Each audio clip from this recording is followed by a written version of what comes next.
Last classes we have studied expenditure changing policy and expenditure switching policy for the deliberate correction of the BOP's disequilibrium. Expenditure changing policy is both fiscal policy and monetary policy. Expenditure switching policy is both devaluation and revaluation. Here we have exchange control measures for correcting the BOP's disequilibrium. Welcome. So, what does exchange control measures mean? So, these are the various forms of controls imposed by a government or a central bank or a monetary authority on the currency. So, these are the controls imposed by the government on the currency. And control could be on purchase or sale of foreign currencies by the residents or by the non-residents. This is in fact a drastic means of BOP's adjustment. So why do nations adopt exchange control measures? Uh, so straightly speaking, exchange control measures are adopted to reduce the import, to reduce the deficit, to reduce the BOP's deficit or current account deficit, or this is to control the capital flight. So if there is no control over the foreign currency or foreign currency in the domestic economy, then the capital flight, capital outflow could happen. That could hamper the BOP mechanism of the country. And basically this is to make sure that economy is growing without any disturbances, and also this is useful for servicing the external debt. In order to service the external debt of the government, the government has to maintain some foreign exchange. So exchange control measures could be adopted to save the foreign currency for the sake of government, for the sake of servicing the external debt of the government. Exchange control measures are adopted to ensure exchange rate stability with partner countries or the region's currency. Another objective of exchange control measure is to overvalue the domestic currency.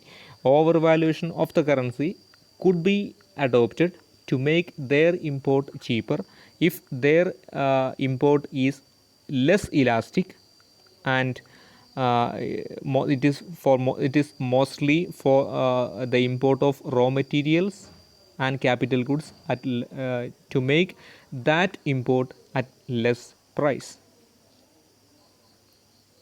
And in certain cases, exchange controls could be adopted to undervalue the domestic currency. Undervaluation is done normally to make the export competitive, make the export cheaper, and boost the export. And at the same time, import will be dearer or costlier, then import will come down. So now let's look the methods. So what are the methods for exchange control measures? So basically there are two methods for exchange control. One is direct methods, second one is indirect methods. Direct methods are more important exchange control measures. These measures are related to the exchange rate and foreign currency dealings. And indirect methods of exchange control deal with are through tariff, export subsidy, bilateral agreements, multilateral agreements, so on and so forth. So one exchange control measure is, this is in fact a direct method of exchange control. This is foreign exchange regulation through intervention by the government. So government can interfere in the foreign exchange market by buying or selling the foreign currency. The monetary authority or central bank could help the government for buying and selling the currency.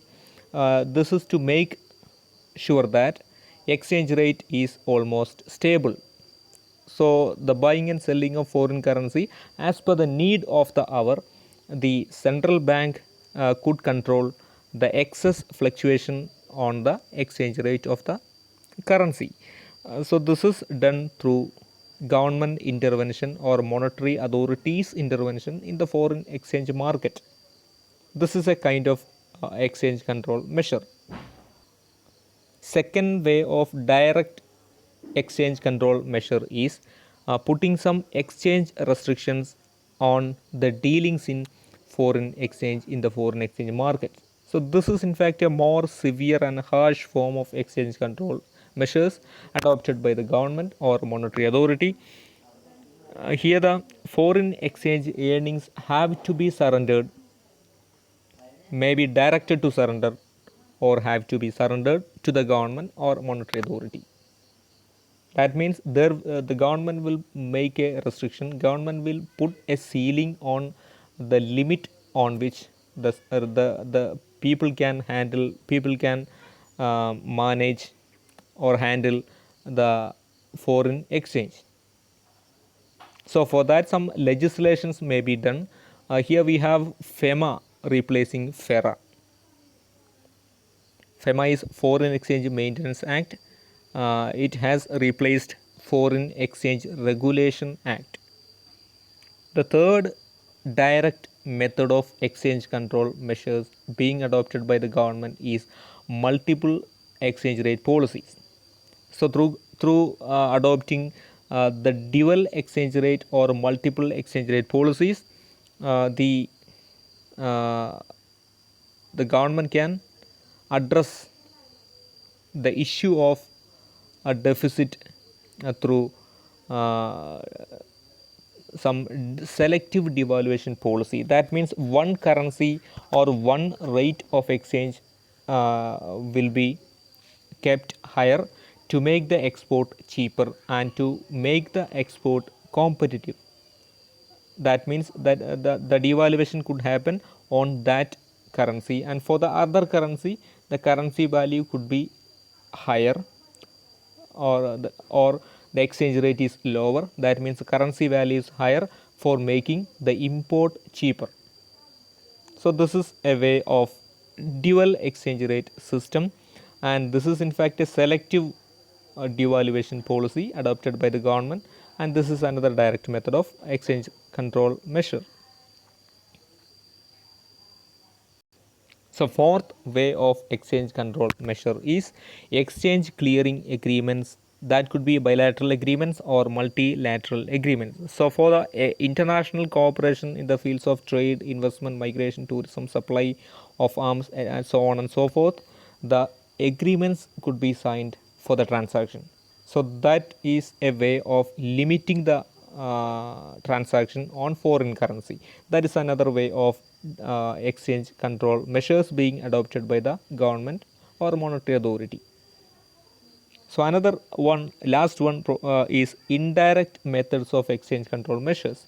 So the mostly common indirect exchange control measures are two: tariff and import quotas. These are well-known trade restrictive measures to limit the import and to save the domestic economy from foreign competition. So when these indirect methods of exchange control are in place, the transactions could be lower. The foreign exchange transactions could be lower. That means this is an indirect way of restricting the dealings in foreign currency. Foreign currency dealings will be lower than the desirable limit when some restrictions are employed for the import and export of commodities. So these are the different ways of exchange control measures. Exchange control measures are normally adopted by the government or by the monetary authority on behalf of the government for correcting the BOP's disequilibrium. The trade disequilibrium, trade deficit, or the BOP deficit can be corrected through exchange control measures. Thank you.